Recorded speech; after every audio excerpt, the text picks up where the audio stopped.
પ્રકરણ 4 ભારતનો સાહિત્યિક વારસો।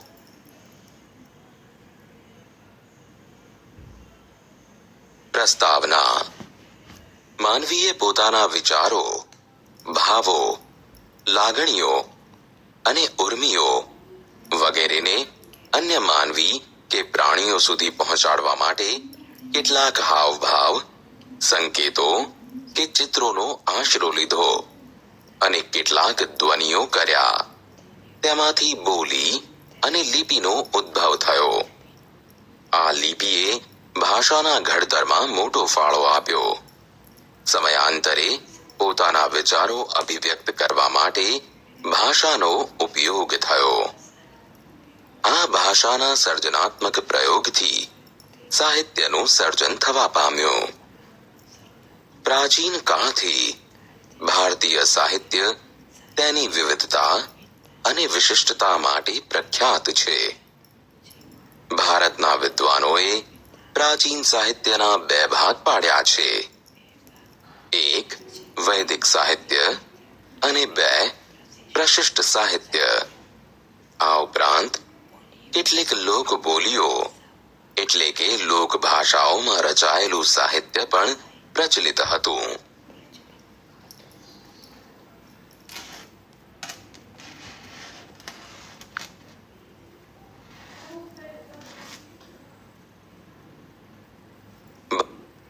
ભાષા અને સાહિત્ય।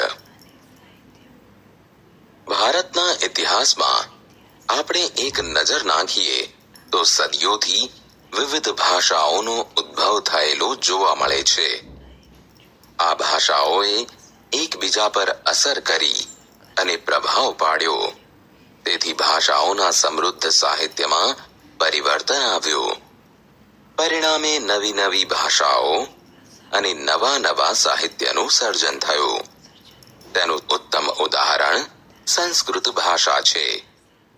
વર્તમાન સમયમાં સંસ્કૃત ભાષાનો ઉપયોગ ઓછો છે, પણ ધાર્મિક કાર્યો અને પૂજા વિધિઓમાં સંસ્કૃત ભાષાનો ઉપયોગ થાય છે। સામાન્ય રીતે માનવી માટે તો અભિવ્યક્તિ કરવાની અને ઝીલવાની ઉત્તમ તક ભાષા જ પૂરી પાડે છે। પ્રાચીન ભારતની લિપિ હડપ્પા સમયની છે।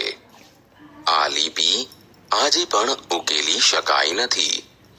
તે સમયના લોકોની ભાષા કઈ હશે તે માહિતી હજુ પ્રાપ્ત થઈ શકી નથી। મહર્ષિ પાણિની સંસ્કૃત ભાષાના મહાન વ્યાકરણ શાસ્ત્રી હતા। તેમણે અષ્ટાધ્યાયી ગ્રંથની રચના ઈસવીસન પૂર્વે 4th સદીમાં કરી। સંસ્કૃત ભાષાને આર્ય ભાષા કે ઋષિઓની ભાષા કે વિદ્વાનોની ભાષા કહે છે।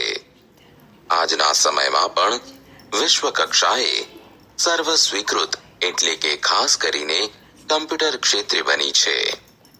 સંસ્કૃત ભાષા મુખ્યત્વે ધર્મ, તત્વજ્ઞાન, જ્ઞાન અને વિજ્ઞાનની ભાષા હતી।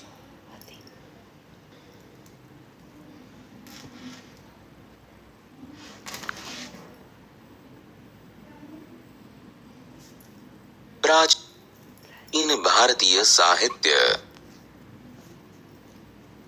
વેદો। વેદનો અર્થ જ્ઞાન થાય છે। વેદો 4 છે। 1 ઋગ્વેદ, 2 સામવેદ, 3 યજુર્વેદ, 4 અથર્વવેદ।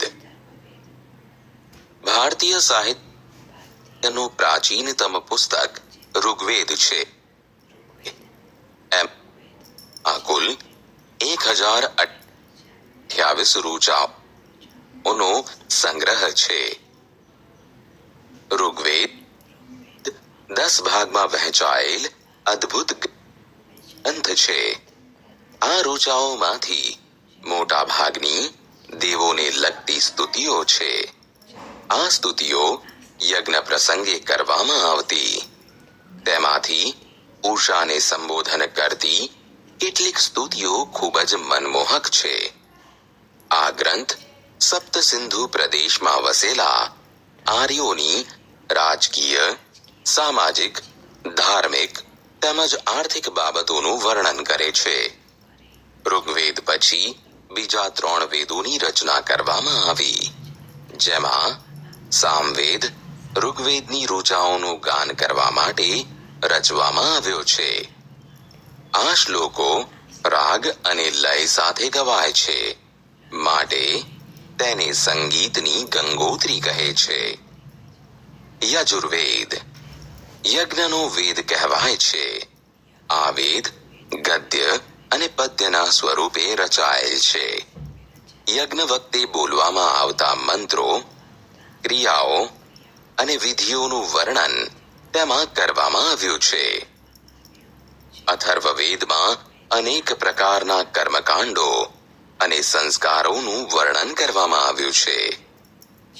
ઉપનિષદ સાહિત્યમાં બ્રહ્માંડનો આરંભ, જીવન, મૃત્યુ, ભૌતિક અને આધ્યાત્મિક જગત, જ્ઞાન, પ્રકૃતિ અને બીજા અનેક દાર્શનિક પ્રશ્નોનું વિવેચન કરવામાં આવ્યું છે. બૃહદારણ્ય અને છાંદોગ્ય શરૂઆતના ઉપનિષદો છે. ઉપનિષદો સંવાદના સ્વરૂપમાં છે. મુક્તિકો ઉપનિષદમાં તેની સંખ્યા 108 દર્શાવે છે.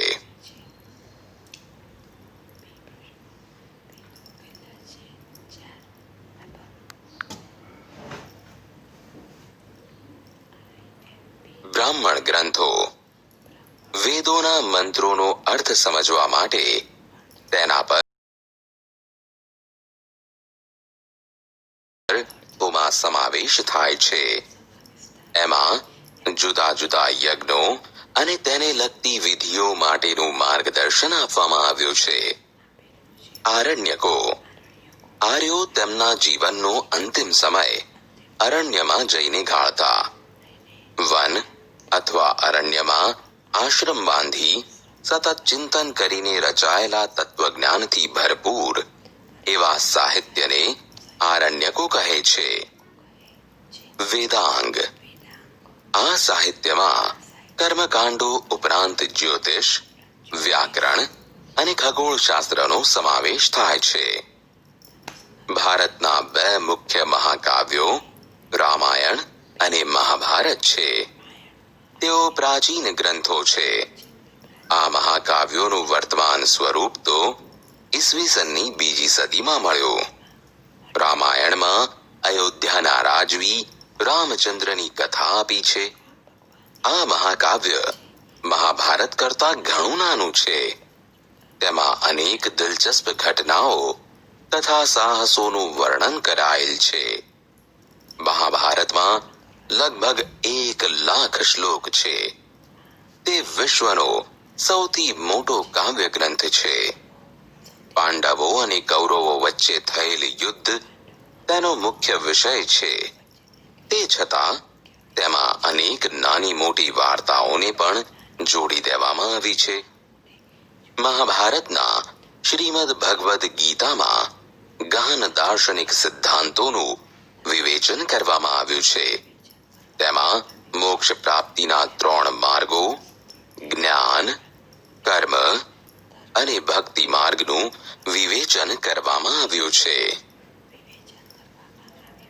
રામાયણ અને મહાભારત બંને મહાકાવ્યોએ સદીઓ સુધી કરોડો લોકોના વિચારો અને સાહિત્ય સર્જન પર ગહન પ્રભાવ પાડ્યો છે. ભારતમાં સંસ્કાર સિંચનનું પ્રેરક કાર્ય કર્યું છે. આ યુગમાં સંસ્કૃત ભાષામાં પુષ્કળ સાહિત્ય રચાયું, જેમાં ધાર્મિક અને લૌકિક એવી બંને પ્રકારની રચનાઓનો સમાવેશ થાય છે. પુરાણોએ આરંભિક વૈદિક ધર્મને સમજાવવામાં મુખ્ય ભૂમિકા ભજવી. આ સમયગાળા દરમિયાન અનેક શાસ્ત્રો અને સ્મૃતિ ગ્રંથો પણ લખાયા. આ શાસ્ત્રો વિજ્ઞાન અને તત્વજ્ઞાનના ગ્રંથો છે. દાખલા તરીકે કૌટિલ્યનું અર્થશાસ્ત્ર, વહીવટી વિજ્ઞાનની કૃતિ છે. વિવિધ કક્ષાના ગણિત અને અન્ય વિજ્ઞાન સંબંધિત શાસ્ત્ર ગ્રંથો પણ લખાયા. સ્મૃતિ ગ્રંથોમાં ધર્મ દ્વારા અનુમોદિત કર્તવ્યો, રિવાજો અને નિયમો આપવામાં આવ્યા છે. પ્રારંભિક બૌદ્ધ સાહિત્ય પાલી ભાષામાં લખાયું. આ સાહિત્ય 3 ભાગોમાં વહેંચાયેલું છે. તેને ત્રિપિટક તરીકે ઓળખવામાં આવે છે, જેમાં સુત્ત એટલે કે સૂત્ર પીટક, વિનય પીટક અને અભિધમ્મ પીટકનો સમાવેશ થાય છે. આ ઉપરાંત બૌદ્ધ સાહિત્યમાં અન્ય ગ્રંથો પણ લખાયા કહેવાય છે. ગુપ્ત યુગ સંસ્કૃતના કાવ્ય અને નાટકના વિકાસનો સુવર્ણ યુગ કહેવાયો. આ સમયના મહાન લેખકોમાં કાલિદાસ, ભવભૂતિ, ભારવી, ભૃતુહરિ, બાણભટ્ટ, માઘ ઇત્યાદિનો સમાવેશ થાય છે. આ તમામ ભારતભરમાં વિખ્યાત છે, જેમાં કાલિદાસ તો વિશ્વ પ્રસિદ્ધ કવિ છે. પોતાની ઉત્તમ કાવ્ય કલા અને ઉત્કૃષ્ટ નાટ્ય શૈલી કુમાર સંભવ, રઘુવંશ, મેઘદૂત, ઋતુસંહાર, અભિજ્ઞાન શાકુંતલમ વગેરે કાલિદાસના ગ્રંથો છે. બાણભટ્ટ લિખિત હર્ષચરિત સમ્રાટ હર્ષવર્ધનનું જીવન ચરિત્ર છે. બાણે કાદંબરીની પણ રચના કરી છે. આ સમયના અન્ય પ્રસિદ્ધ ગ્રંથોમાં ભવભૂતિનું ઉત્તર રામચરિત, ભારવીનું કિરાતાર્જુનિયમ, વિશાખાદત્તનું મુદ્રા રાક્ષસ, શુદ્રકનું મૃચ્છકટિકમ અને દંડીનું દશકુમાર ચરિતનો સમાવેશ થાય છે. આ ગ્રંથોના મુખ્ય વિષયો રાજકીય ઘટનાઓ, પ્રણય પ્રસંગો, રૂપકો, હાસ્ય પ્રસંગો અને તત્વજ્ઞાન છે. પ્રાચીન યુગથી જૂની ગુજરાતી ભાષામાં પદ્ય સાહિત્ય રચાતું હતું. સમય જતા ગુજરાતી ભાષામાં ખેડાણ થતા અનેક કૃતિઓ રચાઈ, જેમાં નરસિંહ મહેતા, મીરાબાઈ, દયારામ, અખો, પ્રેમાનંદ, પ્રીતમ જેવા સાહિત્યકારોએ પદો, ગીતો, ગરબી, છપ્પા, આખ્યાન કાવ્યો વગેરે રચીને ગુજરાતી સાહિત્યના વારસાને સમૃદ્ધ બનાવ્યો.